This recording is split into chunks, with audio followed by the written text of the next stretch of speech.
Essa coisa de se levar pelas aparências, né? Normal, eu acho. Calma que eu explico. Esses dias eu recebi esse comentário aqui em um dos meus vídeos e embora eu ache que o termo semiologia não tenha sido o melhor no contexto, estava muito óbvio a crítica ali colocada. Semiologia é o estudo de elementos linguísticos, visuais e sonoros e como esses elementos são lidos e entendidos pela gente. Confesso que foi meio difícil fazer a conexão ali, mas eu entendi a crítica. A crítica me pareceu dar conta de que as minhas tatuagens invalidariam o meu conteúdo. E aí eu pedi a opinião da galera. Eu tive opiniões que concordaram com a pessoa, outras opiniões que apresentaram uma justificativa possível porque a pessoa achava o que achava e outras pessoas que achavam aquilo um absurdo. E veja, todas essas opiniões são válidas e realmente eu queria uma opinião e opiniões não se pretendem verdade. E a partir do momento que eu perguntei opiniões e a partir do momento que esse conteúdo está nas redes, é normal que venham várias opiniões. Normal também que a gente reflita sobre essas opiniões, que é bem legal, aliás. Opiniões são perspectivas particulares que não dão conta da verdade, não dão conta necessariamente de fatos.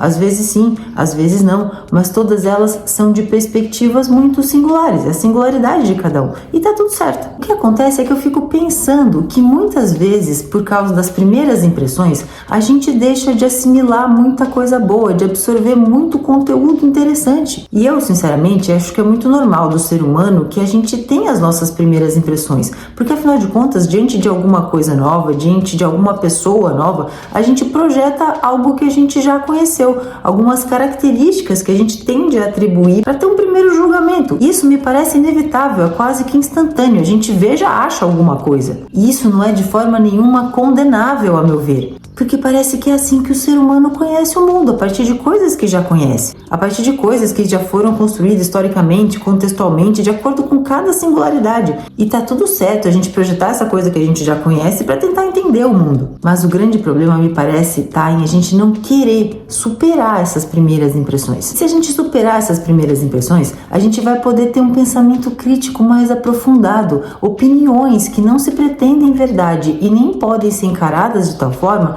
mas bem argumentadas. A gente vai ter mais argumento para justificar achar o que a gente acha. E no caso do vídeo, o que estava em pauta ali era o que eu estava falando. E qualquer pessoa poderia chegar ali e criticar e falar que não vale para nada, e que tudo era um absurdo, e que tudo era mentira, ou que tudo estava errado. E tudo bem. Se isso for feito de uma forma respeitosa, eu acho que pode engrandecer ambos os lados, quem critica e quem recebe a crítica. Mas isso me parece que já é uma dificuldade dos nossos tempos. A gente ir contra, a gente colocar uma opinião, ou a gente apresentar argumentos ou fatos de uma forma respeitosa.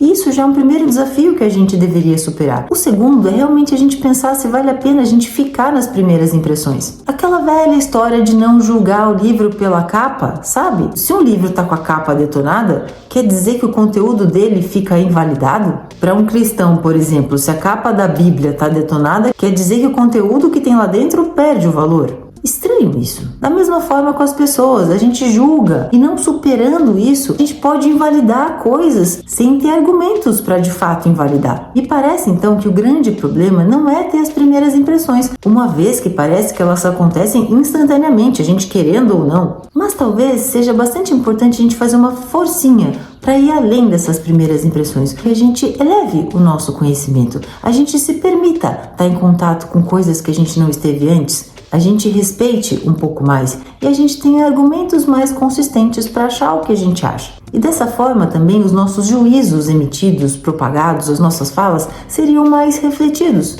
Tudo isso ia ser mais pensado. Talvez muitos dos nossos problemas acabariam só pela nossa vontade de querer superar primeiras impressões e ter esse pensamento crítico um tantinho mais aprofundado, me parece. Ou não?